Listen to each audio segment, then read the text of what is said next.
salaamaaleykum mbokk yi yéen a ngi ci seen info Sénégal H24 abonné leen activé leen la cloche de la notification yi partagé leen vidéo yi info Sénégal H24 information bu wóor te leer. info Sénégal H24 groupe WhatsApp la 77 874 29 80 abonnement 500 chaque fin du mois 500 foofu la mbokk yi.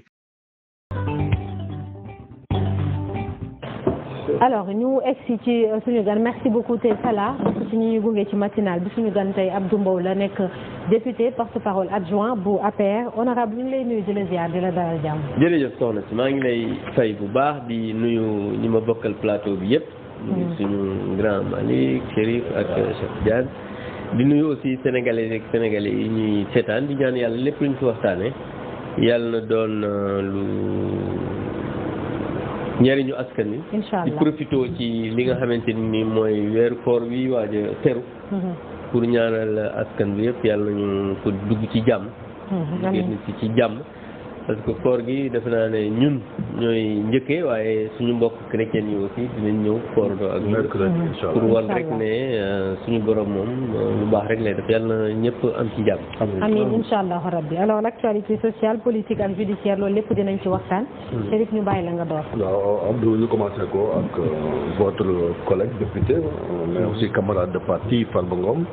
fanaan na guddeem bu njëkk fële ca kaso ba ak tuuma yi nga xamante ni pôle judiciaire financier bi. tuuma lan ko am nga mbetteel ci suite dossier am.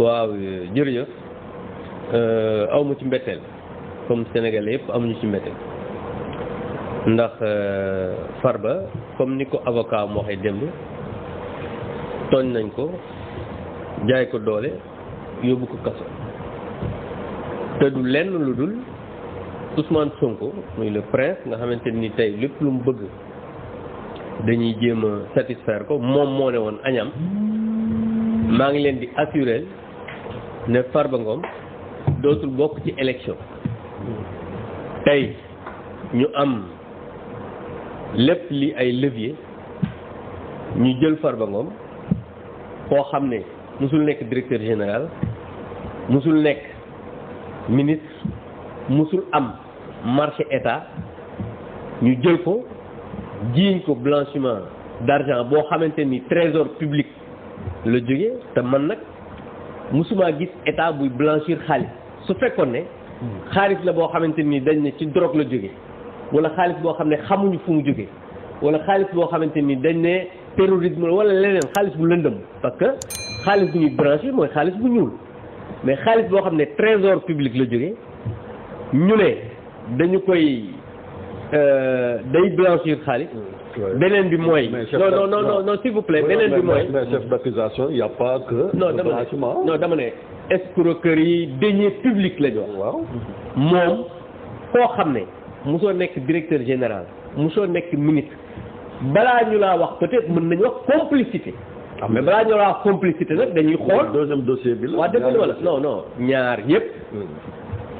dañu wax blanchiment daal te xaalis yëpp trésor la jóge c'est très clair mais comme ni may waxee balaa ñuy wax ne diw complicité loola nangam ñu xool ordonnanceur ba wala kala jox wala ka gañ marché bi d'abord parce que nag mënoo ñëw rek ñu ne ci lii daal du lenn lu dul dossier politique boo xamante ni Ousmane Sonko moom moo nekk kii nasaxal li nga xam ne mooy alliance pour la république ak bépp opposant parce que bi mu yegsee ci nguur geeg léegi képp koo xam ne nee na ko sa bët bi tax nga suuf te ñu jàpp ne war nañ laa mën a jaay doole dugal nañ la kaso wala ñu ngi jéem a wut pexe pour dugal la kaso dossier Farba Ngom c'est un dossier politique te politique nag su dugalee nit kaso il faut des actes politiques pour fexe génn ko ci kaso bi parce que loolu mooy li nga xamante ni moom moo am.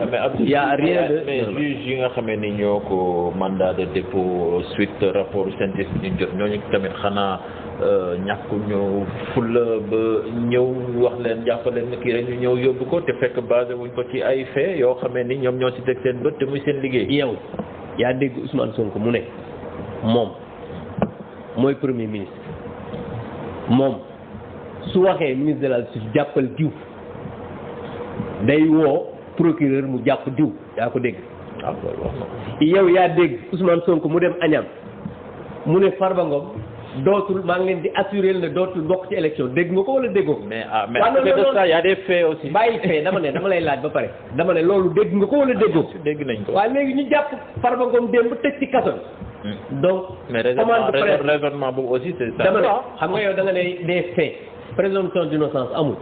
waaw moo tax yow fu toll nii mën a koo wax ndax Farba def am voilà léegi nag man maa ne Abdou Mbow nit ñi di ko dégg sénégalais yi dégg ko Ousmane Sonko moo waxoon dina jàpp Farba Ngom dugal ko kaso jàpp na Farba Ngom dugal ko kaso lii rek la amul leneen. d'accord yow yaa ngi wax nag xaw ma dossier politique réponse politique comment ngeen ban réponse politique ngeen. waaw mais xam nga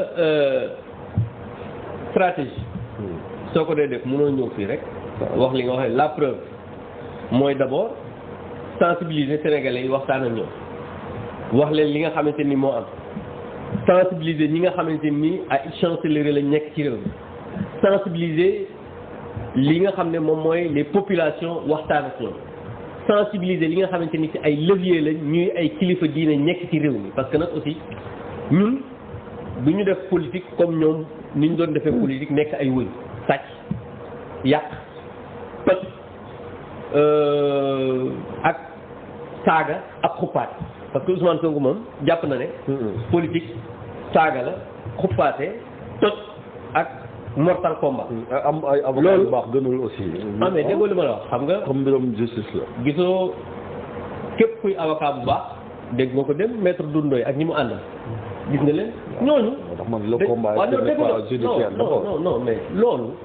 dañuy def la nga xam ne moom la seen wàll ci wàllu juridique. mais sur le plan politique parce que c'est un dossier politique purement politique. la preuve Chérif yàgg nga de mémoire est-ce que mos nga gis koo xam ne dañu koy toppee nangam mu préparé boppam xam ne malgré que tooñ ñu ko dem daal di ñëw cautionné ñu bañ mos ngaa gis loolu. refus caution yi noo xam nga loolu mais loolu moom mooy du dara lu dul Ousmane Sonko moom moo wax ne Farba Ngom dinaa ko tëj kaso c'est une commande politique. il n'est pas le juge quand même. non dama ne il n'est pas le juge. waaw léegi lu tax mu ne waaw léegi lu tax mu ne woon man su ma waxee diw ne jàppal diw da koy obligé jàpp. waaw procureur loolu c'est normal. waaw non non waaye waxul juge bi kay. waaw mais déggoo li ma non attends. le procureur n'est pas le juge. non xam nga Farba Ngom mbir mi boo xoolee ni mu demee. nga xam ne d'abord démb bi ñu ko entendre ba pare ñu ne dañ koy inculper foofu la ñu war a commencer demander d'abord la levée de son immunité parlementaire. parce que gis nga Chérif dama lay wax levée immunité parlementaire bi parce que man yàlla dimbali na bokk naa ci sénégalais yi nga xamante ne nii ak député yi nga xam ne ëpp nañ expérience ci wàllu parlementaire. parce que tey jii maa ngi sant sénégalais yi ak président ñi nga xam ne jàppale nañ ma ci loolu li ma ciy wax ci assemblée nationale lu ma xam lay doon. parce que Chérif il faut ci. mais yaa fi ëppale aussi li nga lever immunité parlementaire. waaw dégg waaw waaye man tamit ba may lever immunité parlementaire. ci yëpp ci yoon laa ko xaaral inculpation. non déglu ma non quand je dis ça. parce que bañ may jox lever non dama ne lever immunité parlementaire dama ne dafa war a am audition d'abord am dossier boo xamante ni dañ koy jox député yi pour que ñu sukkandiku ci. moi je suis très clair dans ce que je dis gis nga Chérif assemblée nationale lu ma la ci wax du ma ne neel gong de mais yàlla dafa ma may bu di wax procédure laa la wax Ousmane Sonko mi ngi fii si dama ne lever immunité parlementaire xaaru leen inculpation pour lever immunité parlementaire kon déglu dañoo auditionné Adji Sarr auditionné dik quoi non déglu ma du dik sax c'était à la section de recherche parce que dossier boobu man maa koy yor ñu jox ñu 15 documents yoo xamante ni ba ci certificat médical bi Adji Sarr bul fàtte dañoo woo Ousmane Sonko pour auditionner ko mu ne député la du dem mais am nañ un fond de dossier boo xamante ni dañu ko jox pour que ñu mën a lever immunité parlementaire bi lii bu fekkoon ne sax auditionné wuñu xaar inculpation le fond de dossier bi nga xamante ni moo nekk scientifique waroon nañ ko indi à l'Assemblée nationale pour ñu sukkandiku ci parce que li may wax lu ma xam la parce que lever immunité parlementaire comme ni nga ko waxee lu bari jaar na ci samay loxo man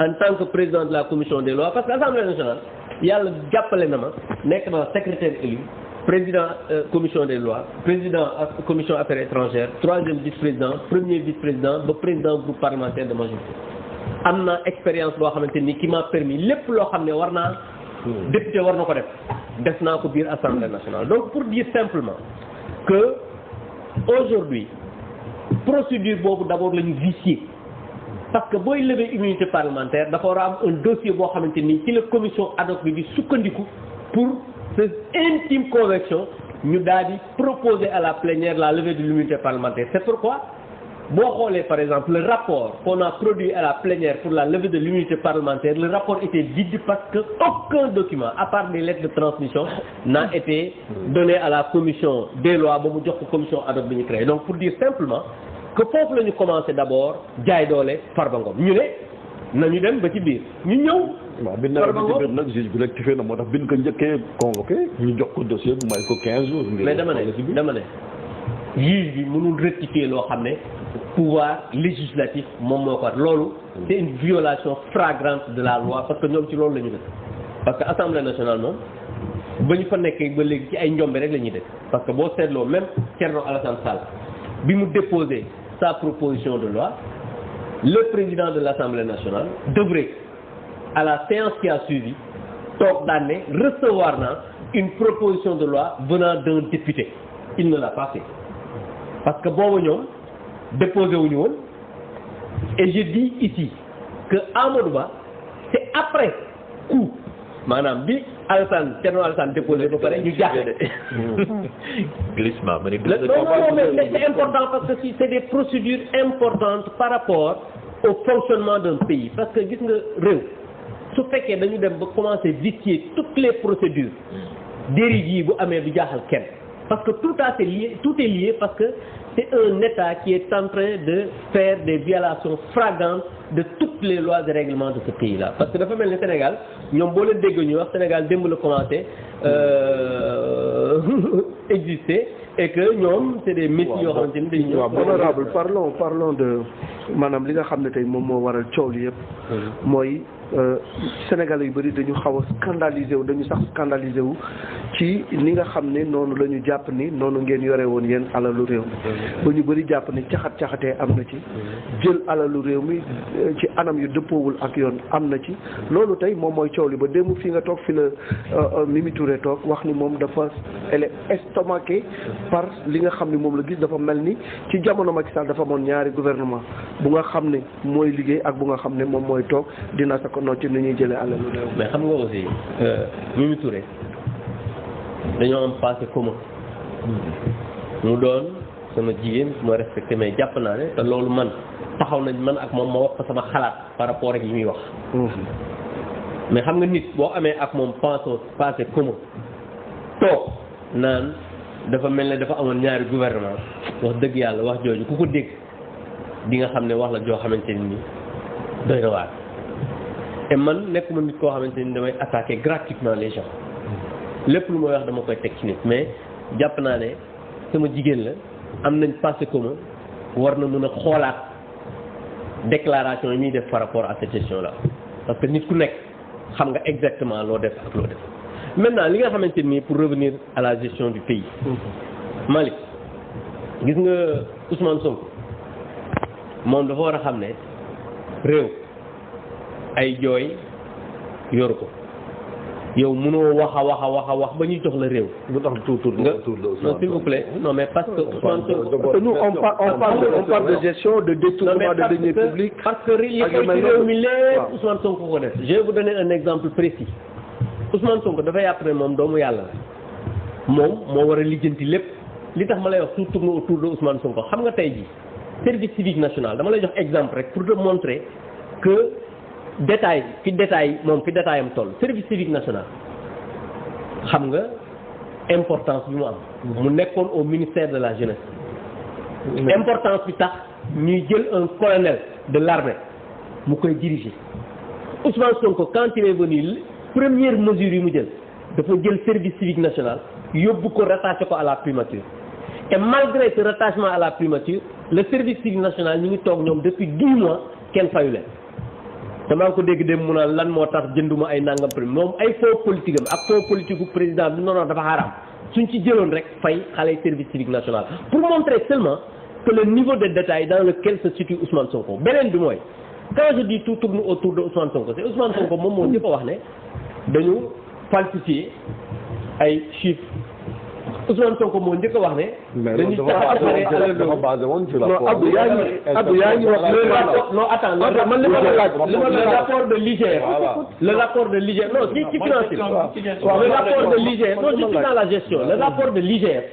Ousmane Sonko comme ni ma la waxee xam nga man li may wax rek lépp lu ma xam la parce que député Cour des comptes moom moo nekk au-dessus de ces institutions là. Cour des comptes moo validé. Les lois de règlement déglu ma rek les lois de règlement de 2019 2020 2021 ba 2022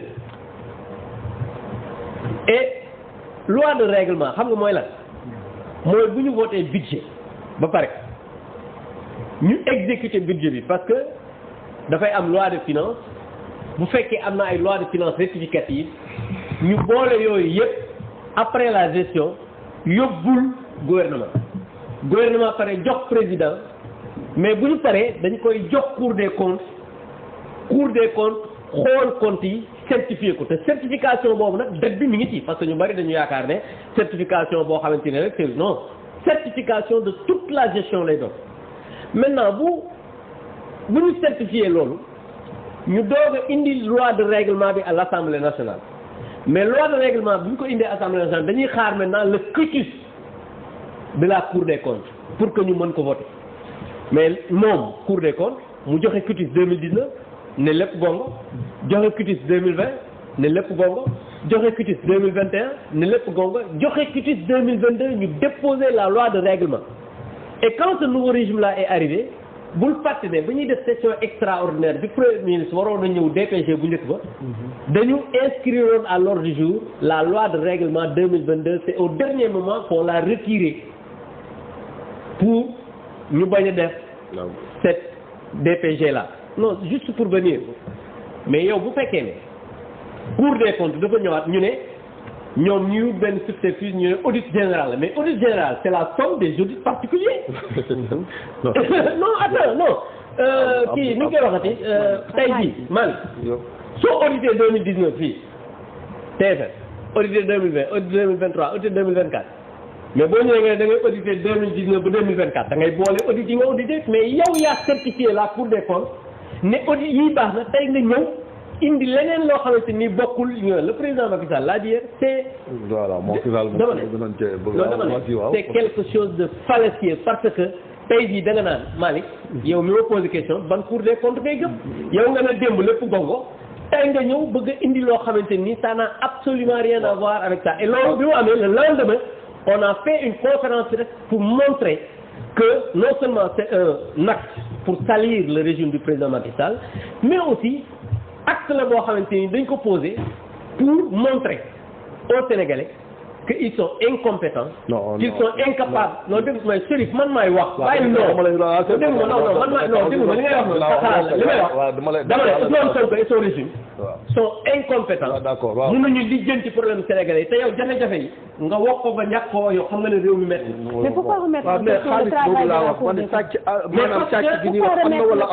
comptes pourquoi remettre en question le travail de la Cour des comptes parce que soxna si man député la Cour des comptes boo ma indil ñetti yoon ab année ne ma lii baax na bokkul waaw léegi est-ce que man Chérif bu ñu ma wax bokkul parce que li may wax maa la ko gën a xam parce que man dama wote loi de règlement bu am ay këyit ba pare waaw déglu ma rek non li ma ci xam man wóor na ma ne defkatu xalaar nga waaye li ma ci xam def ko ci xamoo ko ci defoo ko ci donc moi je pense que non attends non je suis désolé mais moi je mets en doute cela soxna si yow ñoo posé la question parce que dañu ma jox ay mbir ne ma lii baax na tey ñu ñëwaat ne ma lii baaxul loolu dafa teey sama xel teey na xel Sénégalais yi te loolu nit mënuma wax lu tax ma gëm loolu parce que Ousmane Sonko moom moo am la volonté de salir le régime du président Macky Sall pour leen mooy tey xam na ne réew mi lépp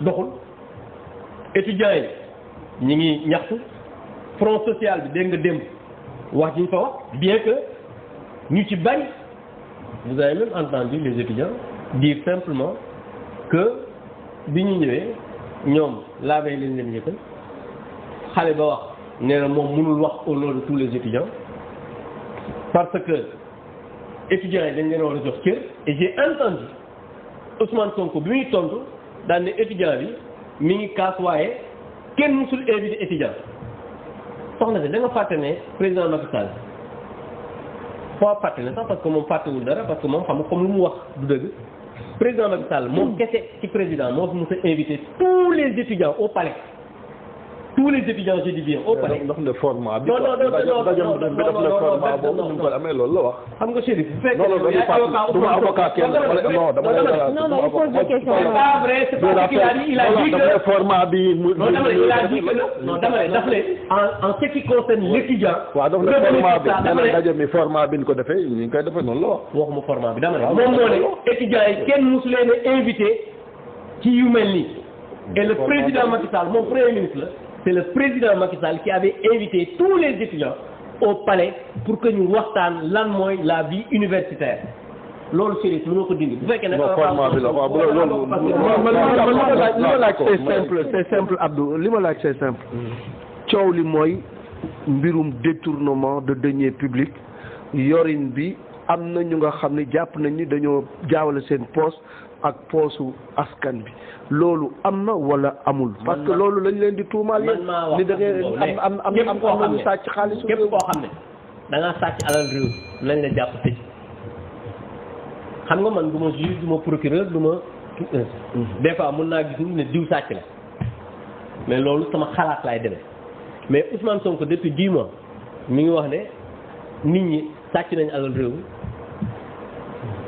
boobaak léegi ci loolu rek la nekk lu mu wax nit ñi gestion alal réew mi dëkk bi ni mu méttee nangam alors que lui-même il oublie et bon du fàtte sax parce que moo ko tey parce que c'est un manipulateur c'est quelqu'un boo xamante ne nii c'est un populiste noonu lay doxee moom mooy sa problème dafa ñëw non parce que lii xew ci réew mi lépp Ousmane Sonko moo ko waral parce que la preuve mooy tey jii président de la République bi nga xam ne mooy président Bassirou Diomaye Faye depuis qu'il a été élu Maodo chaque jour bu président jógee di def dara ci ngoon gi wala ci bis bi mu def leneen loolu mos nga koo gis ci réew mi moo tax ñu koy wax parce que moom la c'est lui qui l'a fait et c'est lui le responsable de tout ce qui se passe. léegi Macky Sall ci Jeune Afrique moom nee na ragalut a ñëw ci réew mi. mais ñi xam président Macky Sall ak ce qu'il a fait de ce pays Macky Sall c'était pas un magicien et pourtant bi mu fi nekkee su amee problème réew mi da koy lijjanti Abdoulaye Wade dañu ko def interview après bi mu fi jógee mu ne aucun régime mu ne Senghor bàyyiloon na Abdou Diouf dara Abdou Diouf bàyyilu ma dara man bàyyilu ma Macky Sall dara loolu dégg nga Abdoulaye Wade wax ko et pourtant ñun sax bàyyi nañ fi 270 milliards ba ci rapport bi wax nañ ko et pourtant ñooñu ñëpp dañoo continuer di liggéey te nekk ñu fi di jooytu mais ñii nga xam ne nag dañ fi nekk di jooytu mooy dañoo mënul Maodo te ku mënul bawul nag lu yàqu yow. te réew mi nag pour yow ñoom amuñu programme wala amuñu solution wala vision bu mën a doxal réew mi. la preuve amuñu programme parce que boo seetloo bi ñu fi ñëwee léegi li ñu fi nekkee mooy ngénte doom yu ñu jurul mooy inauguré BRT inauguré leen Promoret bii nga bërki démb. nga gis ne loolu moom continué waaw mais damay inauguré la ngeen fekk Abdoulaye Wade bàyyi Chérif je suis désolé mais je pense oui non mais moi je pense que aussi waxtaan pour mu neex yow journaliste bu ma posé question mën nga ma relancer mais du yow yaa may relancer parce que kay ba muy wax sa yow sa yoon nekku ci yow boo posé question mën nga relancer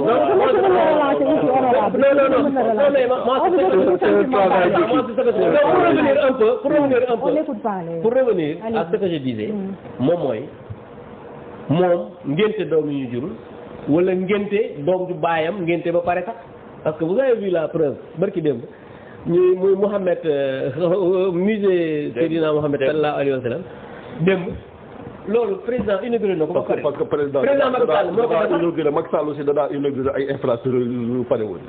waaw d'accord léegi nag bu fekkee yow da ngay inauguré lu parewul su fekkee ne par exemple defar nga ba mu pare su la neexee inauguré ko parce que loolu dafa pare tey jii président Macky Sall mënoon na bi mu lancé les travaux du BRT ku du woon inauguration mënoon na ne man kat dama koy inauguré balaa may def dafa bàyyi ñi inauguré ko parce que loolu mooy la continuité de l'État.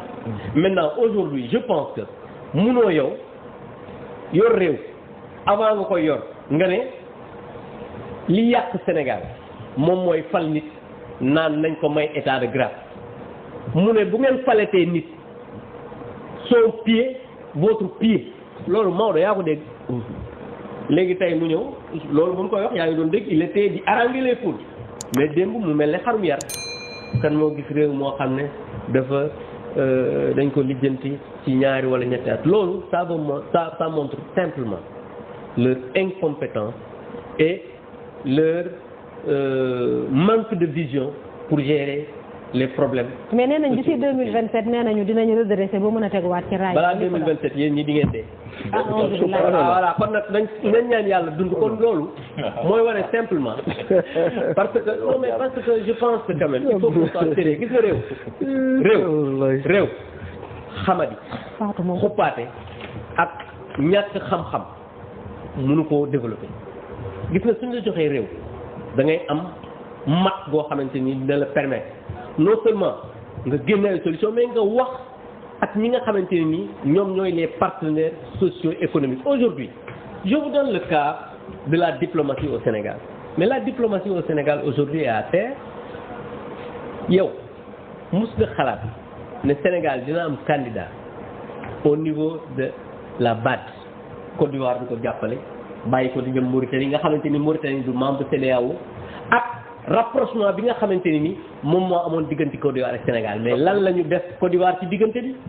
Qu'est-ce qui s'est passé. Abdoulaye Bathily nekkoon na candidat Macky Sall ci commission union africaine sous région bi y a beaucoup de pays yu fi nekk jàppale wuñ ko. moi je parle de la Côte d'Ivoire. wala benn rek waaw dañuy fàttali rek. moi je parle da ngay fàttali mais la diplomatie sénégalaise sous Macky Sall li mu am ci ay. retombé la preuve. Ouais, le président Macky Sall international fu ñu ko ñàkk ko aussi. non je suis désolé bul fàtte ne tey jii au niveau de l'UEMOA ku fa Hadjibou Soumaré kan moo ko fa yóbbu. Hadjibou Soumaré sénégalais la wala burkinabé la. dama ne Hadjibou. sénégalais la wala burkinabé. Abdoulaye Diop sénégalais la wala burkinabé. Abdoulaye Diop ancien ministre. waaw sénégalais la wala burkinabé. mais parce que boobu non dama lay laaj. parce que boobu Abdoulaye Wade da ko joxe woon. dama lay laaj dama ne sénégalais la wala burkinabé. parce que Sénégal Abdoulaye Wade da ko joxe woon nag mais ça revient du droit. dama ne sénégalais la wala burkinabé. loolu du laaj sénégalais la. ah voilà d'accord donc moi je pense que kon li ngay wax ne. sous Macky Sall poste bu ñu am ñu perte ko du dëgg. la preuve bu benn. Union africaine. la preuve du dëgg parce que président Macky Sall bu fàtte ne il a été président de l'Union africaine. il a été président en exercice de la CEDEAO et sous son magistère sur le plan diplomatique le Sénégal a tout le temps été quelqu'un boo xam ne dañ koy citer dans le monde. loolu lan moo changé ci suñu diplomatie lan moo changé ci suñu diplomatie mooy aujourd'hui li ñu changé moom mooy tey jii. musuñu am des candidats sur le plan international et les rapports historiques yi ñu am suñu diggante Côte d'Ivoire bàyyi ñu fi di soutenir keneen koo xamante ni bokkul sax au niveau de la CEDEAO. lu ko waral selon vous. li ko waral moom mooy la mollesse de ce pouvoir bi nga xamante ni amuñu cette carrure qui permet que la diplomatie sénégalaise mën a accéder à tout cela. parce que je pense que gis nga dafa am loo xamante ne nii carrure la. posture la mais aussi xam-xam la boo xamante ne nii ñi nga xam ne ñooy incarner leadership parce que l'administration sénégalaise ñi fi nekkoon ba tey jóguñu fi mais il faut un leadership boo xamante ne nii moom mooy permettre li nga xamante ne nii moom nga bëgg a def sur le plan international nga mun ko impulser parce que leadership bu amul pour mën a yóbbaale la nga xamante ne nii moom mooy une administration crédible et responsable. je pense que ils viennent d'arriver hein. donc mais loi d'amnistie loi d'amnistie bi laa doon ñëw amnistie partielle amnistie totale coow li bëri na. Thierno Alassane dugal na moom li nga xam ne moom mooy. proposition de loi mu mel ni dañ ko galgal dugal beneen bu nga xam ne mooy Amadou Ba numéro 2 loolu yëpp yéen APR ban taxawaay ngeen ci am ak ban gis-gis. waaw xam nga du dara lu dul politique politicienne xam nga le premier ministre bi mu ñëwee assemblée rek déclaration de politique générale yaa ngi dégg ñu ne dañuy abroger loi d'amnistie ñoom dugal ñu abrogation de interprétation de la loi d'amnistie la ñu dugal. ah bon pour wane ne ah oui. mooy contenu proposition de loi bu Amadou Ba. c'est ça. ah ñoom defuñu abrogation et parce que abrogation c'est très simple da ngay déposer une proposition la wax ne loi bi ñoo ko proposé woon proposition de loi parce que la loi l'initiative de la loi appartient à l'exécutif ou au député mooy def proposition état di def projet Thierno Alassane Sall déposé projet de loi bi nga xamante ni moom la ñuy wax proposition de loi pour ñu abroger la loi d'amnistie booba Amadou Ba déposé wul dara mais bi ñu ko déposé man je suis membre de la commission des lois dégg naa waxtaan bi nga xamante ni am na Amadou Ba moo njëkk a dugal. s'il vous plaît non man kay li ma lay wax kay lu leer laa wax et je parle en connaissance. non moom day laaj Abdou kii day laaj. non Amadou Ba njëkkul dugal. voilà Thierno moo njëkk a dugal.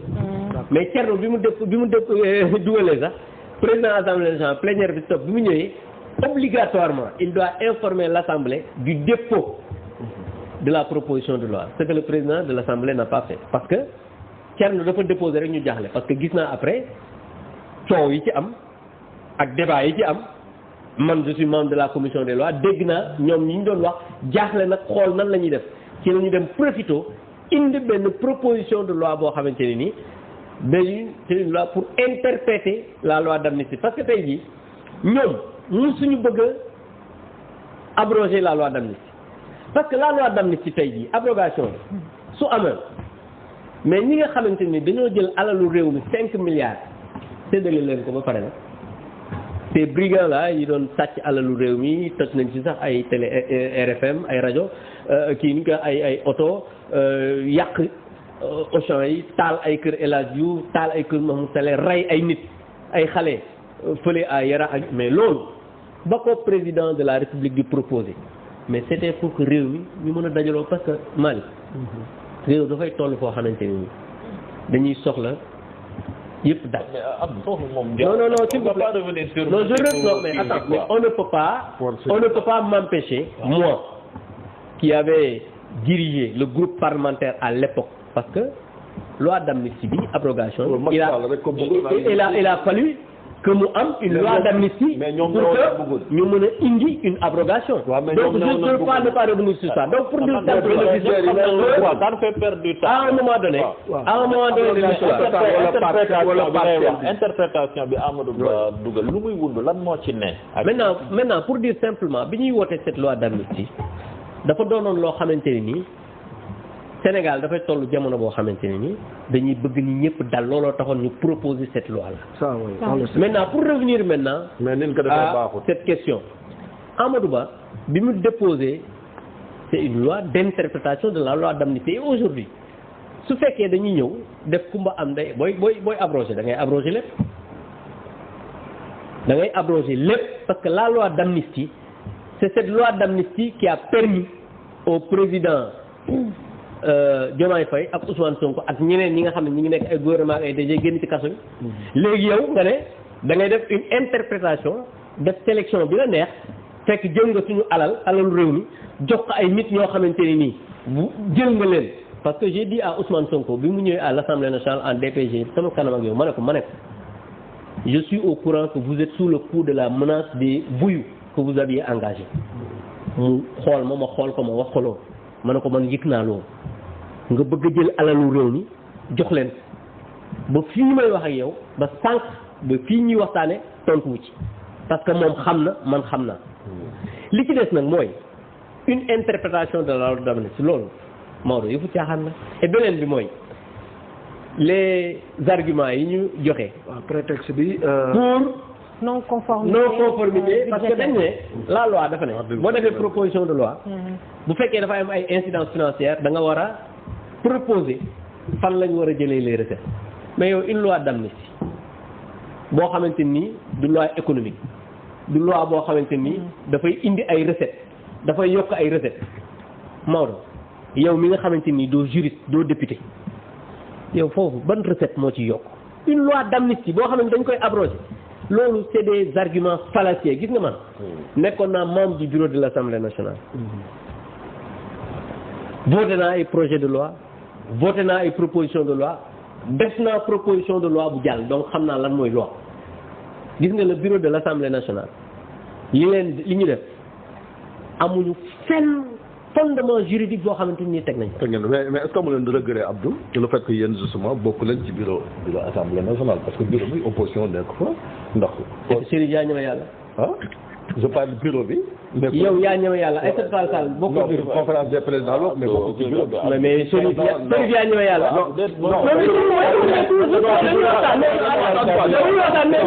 mais léegi bureau bi ay Tall Sall et moom non conférence des présidents dama koy wax non dëgg ma parce que huitième poste da leen joxoon huitième poste vice président bi ngeen proposé woon. da ci wax mi ngi existé.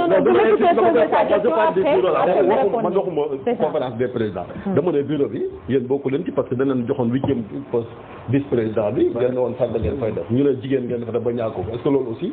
léegi Chérif comme man def na 4 mandats. waaw dama laaj ci bureau assemblée nationale ñan ñoo ci nekk. ñan ñoo ci ne. président du groupe parlementaire. il est membre du bureau. d'office de fait. wax ji jeex na bul ñëwaat donc justement pour dire simplement. et Chérif nag ko am fit la. waaw bon am naa fit moom parce que bu dee conférence des présidents oui mais bureau bi moom je doute que ndax yéen bokk ngeen ci parce que poste ba leen taxoon ngeen bokk. non mais on peut arrêter ça parce que. non on n'arrête pas dama lay wax moi je pose une question. non attends moo posé quand même mais il faut qu'on soit sérieux parce que sénégalais yi ñu seetaan aussi non attends nekkuñu fi pour polémiquer quand même. moi je pense qu'il faut qu'on soit sérieux. Le président du groupe parlementaire est membre du bureau de l'Assemblée nationale. Chérif, c'est une information que je vous donne. xamoo ko woon à partir d'aujourd'hui il faut nga xam ne le président d'un groupe parlementaire est membre du bureau.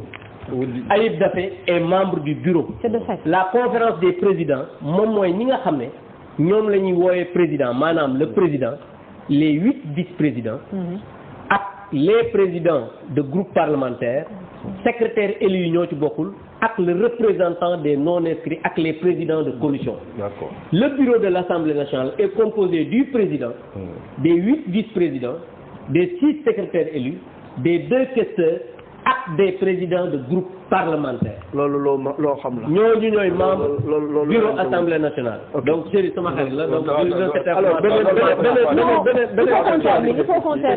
beneen actualité parce que dama gis Abdou def benn sortie suite à l'accord de paix bi nga xam ne moom le président Embalo ak ki nga xam ne mooy premier ministre Ousmane Sonko ak MFDC xaatim nga mel ni da nga ci xaw a sànni suuf te loolu yaakaar naa ni jàmmi Casamance ñun ñëpp la soxal rawatina yéen ñi nga xamante ni yéen a nekk ci instance yi nga xam ne ñoom ñooy jiite réew mi. loo xam nga boo gisee ma wax ci mooy Casamance dafa doon loo xamante ni lu sérieux la Casamance du lu ñuy politiquer Casamance nga nekk pouvoir opposition journaliste ak képp koo mën a doon da nga war a am de la mesure boo ciy wax la preuve yéen ñi nga xam ne ay taskatu xabaar ngeen des fois mun ngeen am sax ay information ci affaire Casamance mais balaa ngeen ko joxe di ngeen ko seggat parce que c'est sensible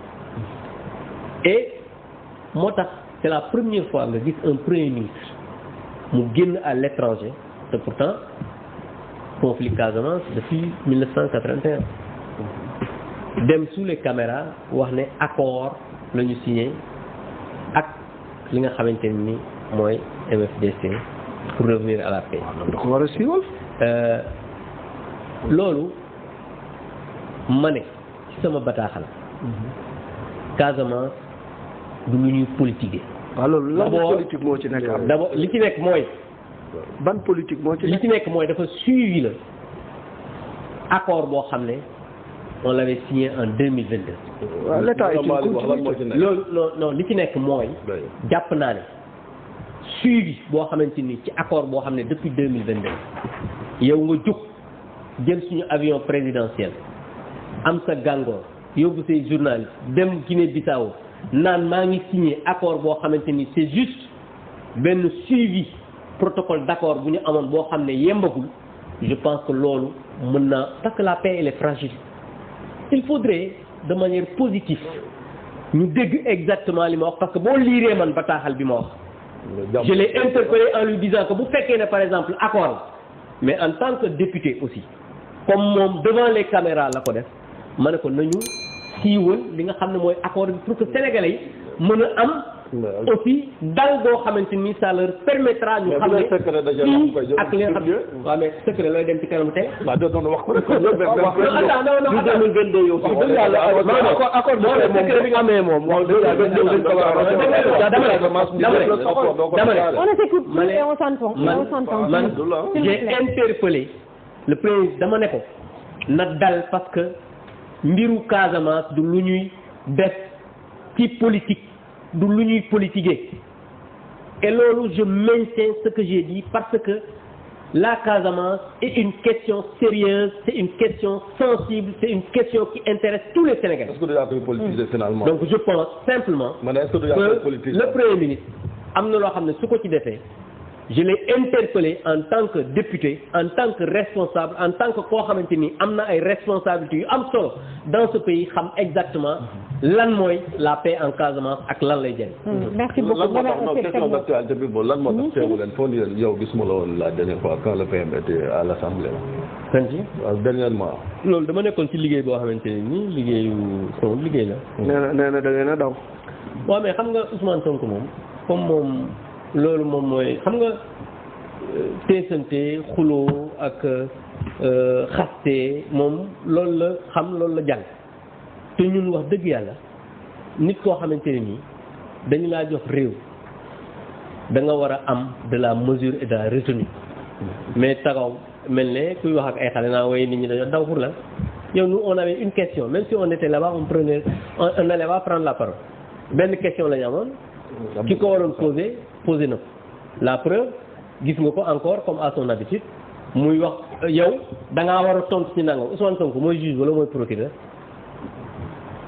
pour vous dire simplement que lui il croit que moom moo war a lijjanti yëpp di menacer nit ñi di xupp nit ñi mais dafa war a xam ne et loolu je le dis ici gis nga si on met tous les responsables de l'APR en prison il faut qu'ils sachent que la prison ou l'administration ou la justice n'a jamais gagné des élections dans ce pays te moom ak Diomaye Faye jàpp naa ne xam nga Olof Ndiaye day wax ne boo fàttee li la fal sa foo lekku ñaaw ñoom ñëpp mënoon nañ utiliser di kaso ak ay hommes politiques ba mu des ñoom. ah waaye nag yaa wax léegi ku sàcc dañ laa war a tëj. non mais bien sûr non mais attends Diomaye oui ma man. je suis de ceux qui disent. et je l'ai toujours dit Maodo. boo seetloo samay wax nee naa leen képp koo xam ne da parce que Sénégal mënuñu laa def kilifa jox la salaire bu sa morom amul. jox la sécurité. jox la indemnité yoo xam ne amoo ko jox la loo xamante ni nii yow sa benn morom amu ko ba pare ngay sàcc seen alal. Maodo Malick yow mii. sama mag la ñoo dëkkandoo am na jamono boo xamante nii suñu dajee fenn li nga may mag nekk sama mag da ngay taxaw ba ma dem ba pare nga doog a dem. waaw mais loolu. nit mënuñu la ko defal askan mënuñu la ko defal ba pare nga boole ci di sàcc seen askan seen alal moo tax ma ne.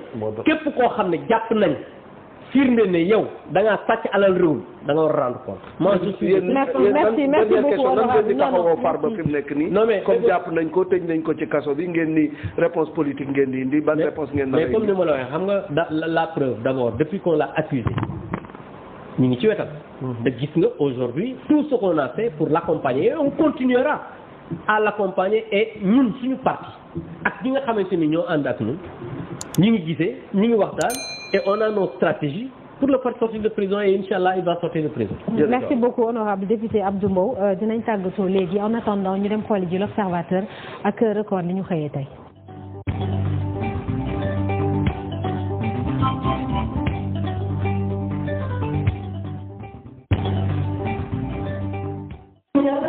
DN Info groupe WhatsApp la 76 693 89 04 abonnement 500 chaque fin du mois 500 foofu la mbokk yi